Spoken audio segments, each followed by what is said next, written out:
আল্লাহ রব্বুল আলামিন যখন বলেছেন ওমা খালাকতুল জিন্না ওয়াল ইনসা ইল্লা লিয়াবুদুন, আমি মানুষ এবং জিনকে সৃষ্টি করছি কেবল মাত্রই আমার ইবাদতের জন্য, যখন কেবলমাত্র ইবাদতের জন্য বলেছেন, এখন অপশন থাকে যে আমরা যে শুধু ইবাদত করি আরো অন্য কাজ আমরা করি, দুনিয়ার সব কাজে আমরা করছি, তখন আল্লাহ শুধু বলেন ইবাদতের জন্য কেন? ইবাদত, একজন মুসলিমের জীবন কখনো ইবাদত বিহীন হয় না, এটাই আমি আপনাদেরকে বোঝানোর চেষ্টা করছি। মূল পয়েন্ট হচ্ছে একজন মুসলিমের জীবন, পুরো জীবন হচ্ছে আল্লাহ এবং তার রাসূলের আনুগত্যের ভিতরে। সেটা আপনি ব্যবসা করেন, বাণিজ্য করেন, যেইখানে যান না কেন, আপনি পৃথিবীর এক প্রান্ত থেকে অন্য প্রান্তে আপনি চলে যান, আপনি আপনার আল্লাহর ইবাদতের মধ্যে আপনি আছেন। যদি আপনি কি করেন, মা আতাকুমুর রাসূল, যা রাসূল সাল্লাল্লাহু আলাইহি সাল্লাম আপনাকে দিয়েছেন, আপনি তা কি করবেন, ফাখুযুহু, তা আপনি সাদরে গ্রহণ করে নেবেন।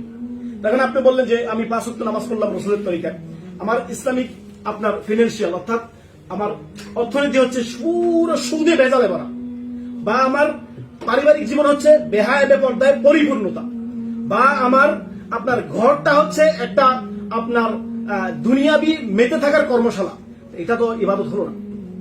এটাই আমার মূল পয়েন্ট হচ্ছে এখানে, যে আল্লাহ রব্বুল আলামিন আপনাকে আমাকে সৃষ্টি করেছেন রব্বুল আলামিনের ইবাদতের জন্য। মানে আপনার ঘুম থেকে ওঠার পর থেকে নিয়ে ঘুমাতে যাওয়ার আগ পর্যন্ত, ইভেন ঘুমটাও ইবাদত, ঘুমটাও কি ইবাদত। সুবহানাল্লাহ।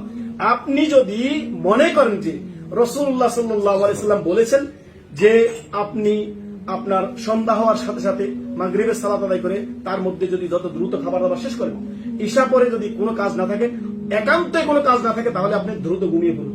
তো রাসূলের আদেশ কি এখানে? এটা আপনার আদেশ এমন না যেটা আপনার ওয়াজিব হয়ে গেছে, না, এটা আম একটা আদেশ রয়েছে। তো এটা যদি আপনি মেনে চলেন, ঘুমালে আপনি ইবাদত পাচ্ছেন, নেকি পাচ্ছেন। কিন্তু রাসূলের আদর্শ, নবীকে আমি অনুসরণ করছি।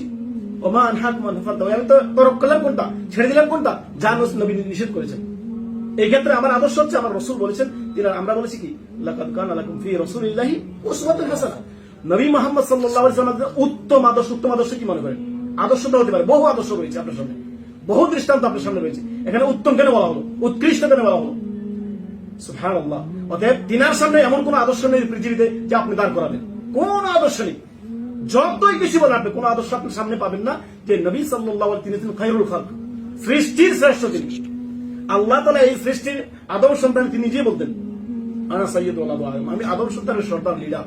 অর্থাৎ সেই নবী আপনাকে আমাকে বলেছেন যে আমরা আমাদের পুরো জীবনটা হবে আনুগত্যের জীবন, মুসলিমের জীবন।